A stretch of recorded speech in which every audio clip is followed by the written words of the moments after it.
करायचं माणसानं. तरुण भावांना लास्ट अँड बेस्ट संदेश माझा, जर तुम्हाला नवरदेव मंडपापर्यंत सुरक्षित न्यायचं असेल, डॉक्टर साहेब ना बाबा, नवरदेव जर मंडपापर्यंत सुरक्षित न्यायचा असेल,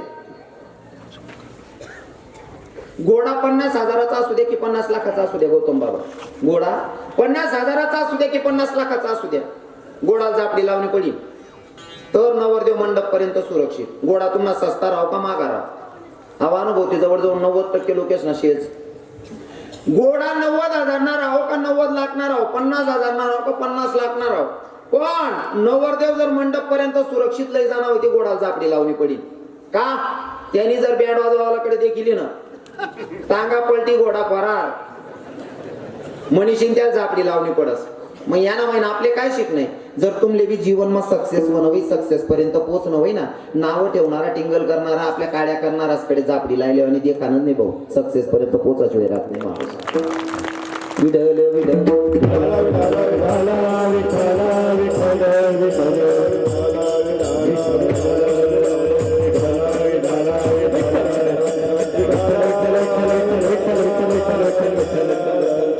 पण आता सध्या लोकांची मानसिकता भगवंताकडे कमी आहे. मग तरुण भावांना मी सक्सेस होण्याचा मार्ग सांगितला, पण आता सध्या असा विचार डोकामा ठेवापेक्षा आता सध्या मोबाईल मध्ये डोकं घाली बसेल शेतकरी, मोबाईल मध्ये इथला येणं मी जायचं. हा तसं आडे बसेल पोरेच नाही, एक बी नाही बाबा तसा, कारण निजडी कीर्तन करत कडे ना एक बी शब्द सांगत नाही नाना बाबा. आडे ना सांगेन कोण बरेल घरमा दाती घालली, 90% रक्कम अटकेल आपले आडे आडे काहीच सांगावं नाही. हा मोबाईल मा लोक इथला येडावे जायचे, भगवानना मंदिर मा जाते ना तरी हातमा मोबाईल राहील, व्हॉट्सअप चालवतील नाही जास्त, इंस्टाग्राम तरी चालवतील, फेसबुक तरी चालवतील, इथला येडावे जायचे, इथला येडावे जायचे. एक भाऊ मोबाईल मा होता, चालता चालता सुधारणं नाही त्याले, मन घर एका दुसरा घर मागुशी घ्या, मोबाईल चालवता चालवता दुसरा घर मागुशी घ्या, जायची बसली ना खुर्चीवर, ती बहीण बी सिरियल दाखवा मग्न होती. हा तिला बी सुधारणं नाही, म्हणा मालक केले का दुसरा माणूस येले, कारण ते कोणतं किती जायला असेल का ते सोंग बहीण आपलं चित्र बोई माय काय दाखवा. हा बा खुर्चीवर पटेल आई बहिणी टीव्ही देखता देखता सिरियल देखता चहा टी देना, चहा कप भरले नाही यान पुढे टी देना. हा मोबाईल नव्हता एम छान कपूर द्यान गई कप उचलाल घ्या पेवान टाइमले वर हो म्हणा बापरे पीओपी ते दुसरा घर नाही, मी का दुसरा घर मा तवय संबंध दुसरा घर माहिती. पण यांना ध्यान मा असं होणं, जर का मी आधी चहा पेता पेता जर का घर मालकनी देखील ना तुम्हाला एक बुकामा मुका कटायची देणं नाही का बघून आलो म्हणे पटकन पहिलं पडी घर माहीत अव घर ना बाहेर निघिरा घर ना खरा मालक ना घर मा पुसाना गाव यांना निघाना गाव दार मा येरायला भेट अव लट होई घ्या म्हणे याला काय उत्तर देऊ. पण नेमका घर मालक त्याला विचार राहता भाऊ मी का तुमना घर मा घुसू कारण अहो की इंस्टाग्राम मा येडा होता. या मोबाईल लोक येडा करटी असेल महाराज, इथलं येडं करटी असेल लोकेशन ईश्वर ना बाहेर. जीवनात सक्सेस व्हायचं असेल ना बऱ्याच गोष्टींचा त्याग करावा लागेल. विठ्ठल विठ्ठल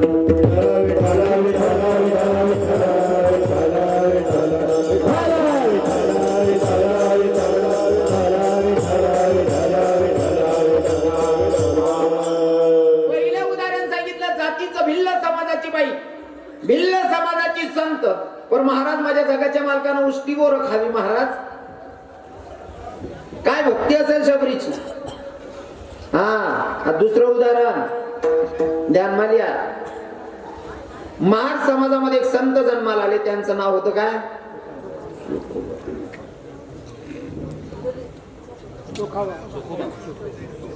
मागे मागे काय पेपर राहिलो बिलिकता इरायने नाही तुम्हाला इथला गाडा. पण महार समाजात संत जन्माला आले कोण कोण जाणबो कोण जाणबो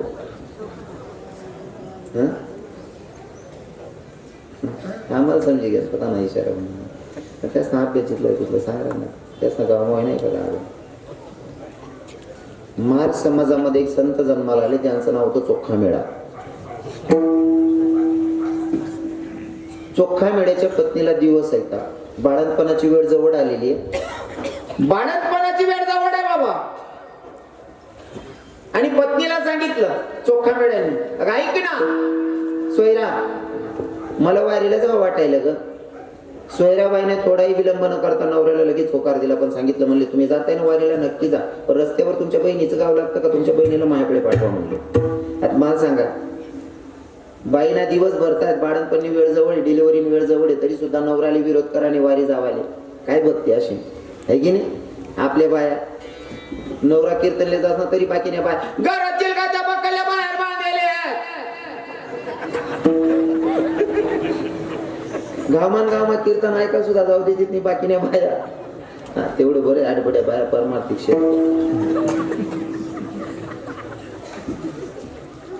पत्नीनं सांगितलं काय हरकत नाही जा म्हणले. आणि पत्नीनं सांगितलं स्वामी धनी ऐका ना, जाताय ना नक्की जा, पण रस्त्यावर तुमच्या बहिणीचं गाव लागतं, तुमच्या बहिणीला माझ्याकडे पाठवा. आणि तो बाया नवराले असंच म्हणत बरं स्वामी धनी. आणि आपल्या गावकडे जर एखादी देराणी जेठाणीने विचार गाव बहीण म्हणून देरती गेली ना, हा ताई त्या आमना कारभारी का नाही बाजारले जायचे, कारभारी मालक असं म्हणत आते वा पिंट्याना पप्पा पुरा सत्यानाश करीन मी दिले. पिंट्याना पप्पा आदितीना पप्पा. एका ठिकाणी मुक्कामाला थांबलो ना बाबा, मुक्कामले थांबलो नर बाबा पाय टामा तो बा उठ ना किचन रूमाची आठी राहता. आई बहीण उठी बसली, मी बाजून रूम मध्ये झोपेलो होतो. आई बहीण त्याला आवाज दे म्हणे शशी चहा ठेवताय म्हणे. हो म्हणे माझा एक कप वाढवून घ्या. मला ते येवाय मग थंडा घाम झाली, मी ते खळखळ उठीच बसलो ना. म्हणतात ताई काय म्हणे महाराज, मग अहो भाऊ तू ना जीत भाऊ लागस का, नाही म्हणे महाराज नवरा आहे म्हणे. म्हणतो तू चांगलं उभाटी नाकली राहिली ना गागर पाडी. नवराले शेशी येडी तर कास रे म्हणताय बाण सुरूच नाही रे भाऊ. नवराले म्हण राहिले नाव ते शशी. आणि आता मुकला लोक चौघाल्या धंदा धरलेले. लोके सुशिक्षित होई घ्या, पण काही काही धर्माना नियम उल्लंघन करायला लागतात. आता बाकी ना ते सासूले मम्मी म्हणतात, तुम्हाकडे नाही खुशाल ना ते अजून मायन संगे 3-3 वरीच बोलत नाही. सासू मम्मी म्हणत यक्क मुसडा माझे भूल गेलो वावर, तुम्ही भूल गेलो वावर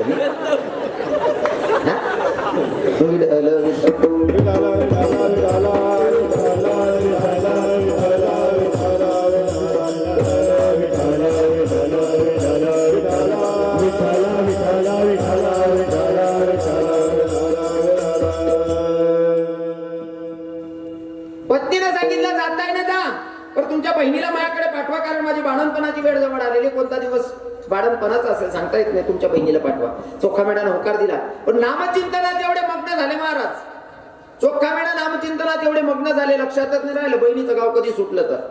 तसेच नामचिंतनात मग्न झालेले चोखा मेढा, भजनात दंग झालेले.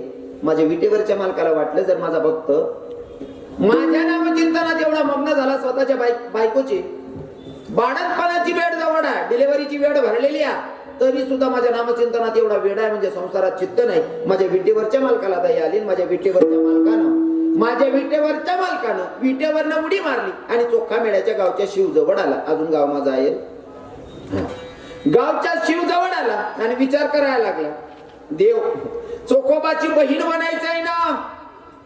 विटेवरचा मालक विचार करत होता, स्वतःच्या मनाशी संवाद साधत होता, जर का मला चोखोबाची बहीण बनायचं असेल तर मला नऊवार साडी परिधान करावी लागेल. कोण म्हणता असं? देवले वाटणं जर चोखोबानी बहीण बनणं होईल तर मला साडी नेसणी पडीन. विटेवरचा मालक नऊवार साडी परिधान करतो बाबा. नऊवार साडी परिधान केली जगाच्या मालकानं आणि पदर तिरपाने कोसा बहिणी सोडून डोकावरली ना. ते बट्या बहिणींना पाय पडी सांगत, ज्या बहिणींना पदर पुदर पडेल वही डोकावर लिहिल्या. कारण मग काही बोला मग काय बोला जाईल तुम्ही सांगतात, मरी जायचो आमना किडा पाडी यावं ना सत्याना असं नको आले बहिणी सोड, तुमले राग यावा नको मनीषे. ज्या बहिणींना पदर पुदर सरकेल वही तिरपा वही टाकल्या नेम वही का व्यवस्थित वातावरण बोलू का ते. हा देखा कसं मस्त वातावरण दिगरा, डोकार पदर विदर वजन मग गोष्ट आहे. आणि तुमले सांगू का पदर लेवा मग काय फायदा आहे. या बशीर म्हणा बाबा आहेत ना, या बाबा लोक सांगते साडी तुम्ही गरमानी साडी नेसानी गरमानी साडी कितला नाही राहत बहिणी सोन 200 300 400 500 600 रुपयाने. नाना बाबा 600 रुपयाने सहावार साडी, म्हणजे 6 मीटरनी साडी 600 रुपयाने. तर मीटर कितला पडणार? 100 रुपयाने. 100. पदर कितला मीटर ना राहत बहिणी सोन? 1 मीटरना. मग तो पदर कितला पडणार आपले 100 रुपयाना. 100 रुपयाना पदर येत आहे. 100 रुपयाना पदर आहे. पण तो जो डोकावर आहे ना असा टोपीवाला बाबा आहेत ना, तुम्हाला बापनी करोड रुपयानी इज्जत वाढाय टाकतं. कुठे ना माहेर राही पूर्ण. काय माय बापना संस्कार होतील. पदर पडू देत नाही बिचारी माऊली. नुसता डोकावर पदर राही ना तरी आपला बापनी इज्जत वाढत. मग पदर लेवा काय नुकसान आहे? काही शेका नुकसान. चला बा पदर लेता लेता आमना गावना स्टँडवर 17 बाया मरी घ्यात महाराज. त्या आमना जीव घाबरत पदरल्याला. असं काही होईल का? घटना घडेल का? नाही ना. मग पदरल्यावर काय लास्ट ठेवा? डोक्यावर पदर आपल्या धर्माचा नियम आहे. डोक्यावर पदर. आलेले अतिथींचा आदर. सासू सासऱ्यांची कदर आणि पतीच्या सेवेला हजर तिलाच म्हणावं इंडियन मदर. विठ्ठल विठ्ठल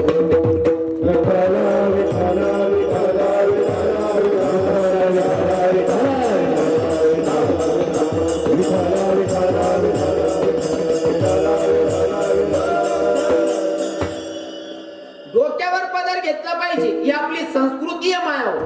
हा डोक्यावर पदर. पहिल्या बसेल बाया तुम्हाला आजूबाजूला 40 कुठल्या काकवा होती तिसले विचारा, 50 कुठल्या मावशे होती तिसले विचारा. असा जरी एक बी टोपीवाला बाबा दिकी घ्या ना लगेच डोक्यावर पदर. जुन्या बाया इथल्या नेममार आहेत. जर डिकरा जर मोठा राही ना तरी सुद्धा काही काय बाया खाटवर बसेल राहत ना. खाटवर ते नोटीन उभे राहायचे. मग बाकीने जेठाने सांग का बहीण आपला डिकरा आहे ना आपला पोरगा आहे काय घाबरस त्याला. नाही माय तो देरजट सारखा दिकस. म्हणजे डिकरा जरी देरजट सारखा दिके तरी सुद्धा पटकन पदर लिहिले काठवरती उभे राहायचे बाया. काही मर्यादा होती हो. सासरा देखता डोकार पदर आहे. काय मर्यादा होती. सासरा जाऊ द्या पण असा एक बी टोपीवाला बाबा दिकी जाय. पहिल्या बाईसने विचारल्यात काय नियम होता. अहो दर्जा आहे ना गाव दर्जा आहे ना. हा आता गाव मागून टाइमला जरी एक बी असा टोपीवाला बाबा दिकी जायत ना तरी सुद्धा डोकावर जर चारा नवं जरावं लाकडेच नवं जरावं काय दळण दळायला जाणारी बाई राव समोर ते येणारा म्हातारा देखताच लगे तोंड फिरायला उभी राह. नाही मग समोर चाली होती बाबा काही विचार करते नाही. पोरले काय वयनशे का नाही रे. लगे तोंड फिरायला उभी राहत पहिल्या बाया. हाते कस काय वातावरण. हाते गाव म्हणा म्हातारा जाऊ द्या हो. हातीने पोरी सगळा सासराने बिचातीने बिल्ल मोठ टाकाल करते. नियम नाही ना महाराज. नियम नाही ना. काय वातावरण होतं पहिलं. 1 नंबर वातावरण होतं पहिलं. आणि तो ना सासरा बी चांगला होता. ज्या पहिला सासरा होतात ना इथला भारी होता. सुनबाई त्यासले देखताच पदरले त्यांसाठी त्या बी त्या सुनबाईने तिथली इज्जत करेल. पहिला सासरा सुनबाईना समोर सक्की बायकोले सुद्धा बोलायला घाबरेत. जर म्हणा बोला मग तोल घ्या मन सुनबाई काय विचार करी माय मन सासराला काही समजत नाही काय बी बोलच म्हणून आत्याले मन सासूबाईले. म्हणजे सक्की बायकोले सुद्धा बोलायला म्हणजे जवळ बायको सक्कीच राहतो पण सक्की बायकोले सुद्धा बोलायला घाबरत पहिला सासरा. म्हणून त्या सुनबाई इज्जत करेल. आत्याच्या नवीन वय राहणार सासरा त्या रिमिक्स सासरा रिमिक्स. ती सुनबाई कर मग कामावरच नाही. अहो भाऊ इथंची चड्डी घालीन फिरत. हो आप्पा तू चड्डीनं माप तरी वाढाव रे. हो काका अरे तू इथंची चड्डी घाला ती बहीण कवच बदलली रे. हो काका अपेक्षा ठेवताना समोरच्यांकडनं आपण सुद्धा तेवढं खरं उतरायला पाहिजे. बरोबर आहे की नाही साहेब. शेखर साहेब खरं आहे ना. हा आपण सुद्धा नियमाचं पालन केलं पाहिजे महाराज. तर समोरच्यांकडनं अपेक्षा ठेवायची. हा माझा जगाचा मालक ब्रह्मांडाचा धनी महाराज नववार साडी नेसतो. साडी नेसत नाही डोक्यावर पदर घेतो. हा जगना मालक बहिणी सोन रागदार ज्यात नका ना कीर्तनकार म्हणे ऐकू नका तुम्हाला भाऊ तुम्हाला पोऱ्या बोल ना असं समजे ऐक ज्यात. जगना मालक सुद्धा डोक्यावर पदर लिहेस. हनुमानबाई बचत गटनी मीटिंगले जा आणि पोलो तीर पाकोस. ओ काकू तू खिचडी वाटस हो बाई. अरे जगना मालक पदरले जा खिचडी वाटणारी बहीण पोलो तीर पाकोस भान सुरत नाही.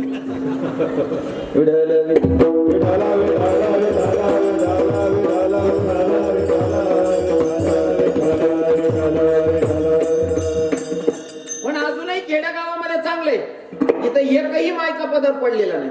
अरे वातावरण 1 नंबर आहे. एक बी मायना पदर पडेल नाही. बरेच आता थंडीशे मनीषी बांधलेले डोका काय म्हणतात त्याला स्कार्फ. स्कार्फ बरोबर.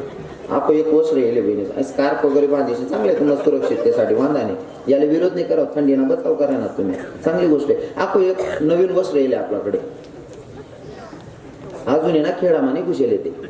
सिटीस मा खेळास मा बी असं प्लॉटस मा कोपरे कोपरे अजून कोणतं बहिणी सो एक नवीन वस्त्र येईल आता या 5-7 वर्ष माझा असं ते मन गाजाडते काय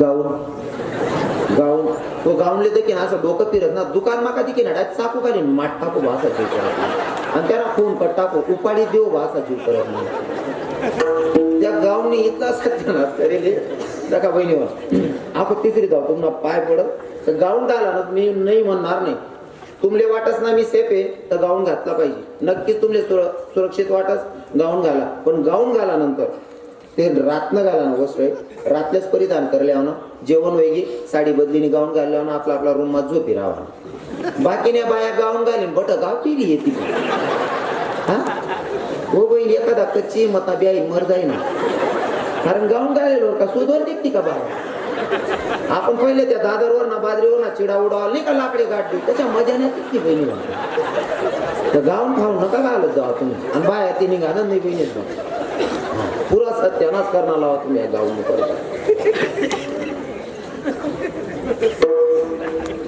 एवढं बरं बा अरे काय कोणी येईल नाही तसं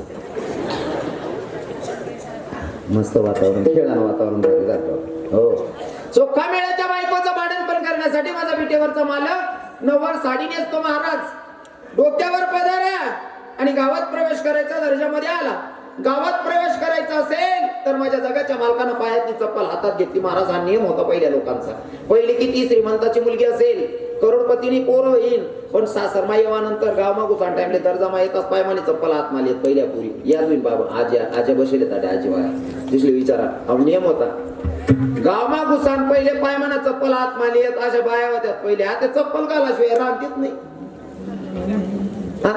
एक बहीण मला कोण म्हणा म्हणे महाराज तुम्ही लई जुनं सांगताच म्हणे पहिल्या बाया अशिक्षित होत्या त्या अशिक्षित होत्या म्हणून त्यांनी नियमाचं पालन केलं आम्ही सुशिक्षित आहेत म्हणतो बहीण बिगर पदवणार राहणं चप्पल खाली राहणं या जर सुशिक्षित मनस होई तर मनानं जर मग अजून बी तू पुरी शिकेल नाही म्हणे मग ज्या दिन पाय मग आला ना बुटच मग वरण लिंपीची तिरोज म्हणतो मन बहीण पुरी शिकी गेली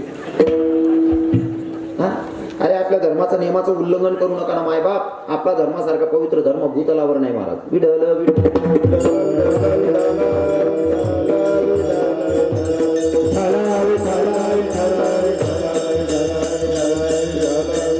माझ्या जगाच्या मालकाने चोखोबाच्या दारात जावं दरवाजावर थाप दिली आणि आवाज दिला का बाई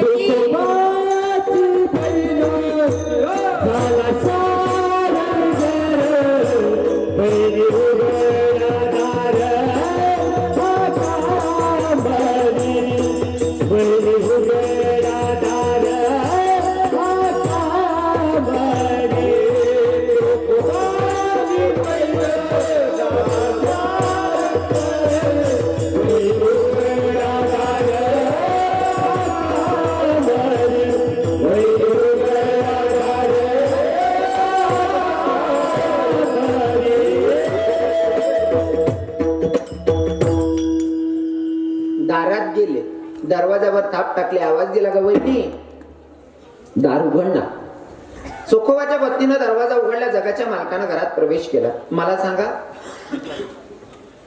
खरंच चोखोबाची बहीण होती का ती माझ्या बेटीवरच्या मालकाला वाटलं जर माझा भक्त माझ्या नामचिंतनात एवढा मग्न होत असेल तर का ना मी माझ्या भक्ताचं काम करायला पाहिजे चोखोबाच्या बहिणीच्या रूपात माझा जगाचा मालक घरी आला महाराज घरी नुसता आलाच नाही तर भक्ताच्या बायकोचं भाडण पण केलं भक्ताच्या बायकोचं भाडण पण केलं महाराज आणि 28 दिवस माझा जगाचा मालक कामधंदा करत होतो महाराज चोखोबाच्या घरामध्ये चोखोबाच्या घरामध्ये राहून धुणं भांडी सगळी कामं केली माझ्या जगाच्या मालकानं आता तुम्हाला माझा प्रश्न असेल बसलेल्या महिलांना आणि वयोवृद्ध बाबांना कळेल माझा प्रश्न रजस्वला स्त्री असेल बहिणी हो माया हो रजस्वला स्त्री असेल तर तिला कमीत कमी 4 दिवस मंदिरात प्रवेश नाही बरोबर आहे मासिक धर्म असेल ना तर 4 दिवस मंदिरात प्रवेश नाही महाराज आपला भाव चांगला आपण मूर्ती बसवल्याच्या नंतर प्राण प्रतिष्ठा झाली म्हणून आपण तिच्यात प्राण आला म्हणून आपण भगवंत पाहतो